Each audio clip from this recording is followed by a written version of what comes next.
What's the good word, y'all? Welcome to the New York Jets Syndicate channel. It's your boy DKB here. I want to talk about this Aaron Rodgers trade. I know we're getting a little bit of fatigue with the news and the missed news and misinformation and all these other things, but I came across a recent trend where we're seeing Jermaine Johnson in a lot of these trade packages to go to Green Bay in order to avoid giving up the 13th pick in the first round of the 2023 draft, and it doesn't make sense to me. So let's break this down. In terms of Jermaine Johnson, the player, we're still talking about one of the best rookie edge rushers to come out of the 2022 draft. 14 games, 2.5 sacks, 29 tackles, 18 of those solo, 3 tackles for loss. He's had 7 run stuffs, 5 quarterback hits. He had a safety. I think he was one of the ones, along with Michael Clemens, that blocked a field goal, if not a punt. He had somewhere between 6 and 8 pressures. That wasn't really clear. One of the lowest missed tackle rates on the team with 3.3%. All of this only playing 34% of the snaps in a rotation where he had to fight guys off like Michael Clemens. Yes, a rookie, but a demon of a man. We're talking about other guys, Carl Lawson, Bryce Huff, Vinny Curry came back into the fold. We're talking about guys with some pretty strong resumes here. And so for him to even be able to get, a third of the snaps on the season is significant in and of itself. Would I have loved to see him go out there and ball out and, play 80% of the snaps or something crazy like we're seeing Aiden Hutchinson do? Yes, but you were able to bring him along and slow pace him due to the amount of competition and how deep the roster is on the defensive line. So what does that mean for this trade? I don't think this is a guy that you give away, right? And we mentioned all of that. He walks away from the season with a PFF grade of 71.7.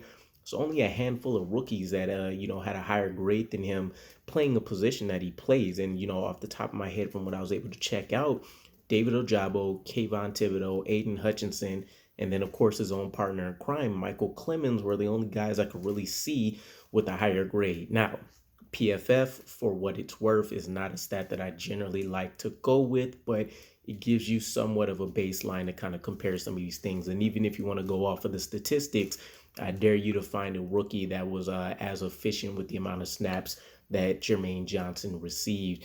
And keep in mind, we're talking about our final first round pick here. So it doesn't make sense to say you don't want to spend a first round pick on Aaron Rodgers if he can only be a 1-year rental, and yet you're willing to essentially give up a first round pick in Jermaine Johnson, a guy already 24, but he has not reached his ceiling, nowhere near it. I would remind you guys the reason we drafted him, and forced the issue in the first round. 4.58 speed at 6'5", 260 pounds on the line.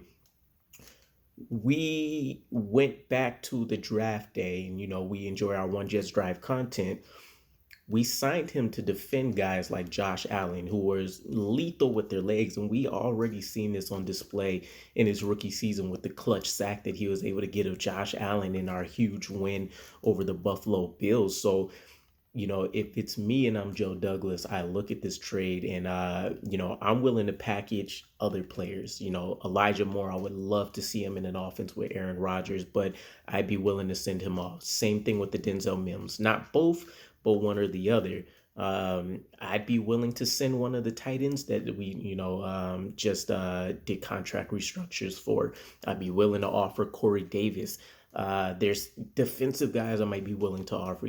Bryce Hall is a stalwart, but he's fallen down to our fourth or fifth cornerback on the roster. And so I still really like the guy. But, if we're getting Aaron Rodgers in return, that is a huge upgrade for us for a player that was going to have a marginal impact over the course of the season. So if it's me, I would employ you guys as well as you kind of think about trade packages. Jermaine Johnson should be a immediate no-go, right? Heading into his second season, I think we see not a major uptick, but maybe somewhere close to the 45% range in snaps for the season if he progresses as expected. And this is a guy with a lot of tools at his disposal. He didn't have to go to Michael Clemens' route where he, had the inside-outside versatility. But you're talking about a guy that could potentially play on the edge and then play a little bit of linebacker as a, specialized role for you. in certain packages. So there's still a lot to Jermaine Johnson's tape, to his story. I'm still excited about what he can do. And I don't think you dish away a promising piece like this. This is something that the old New York Jets team would have done.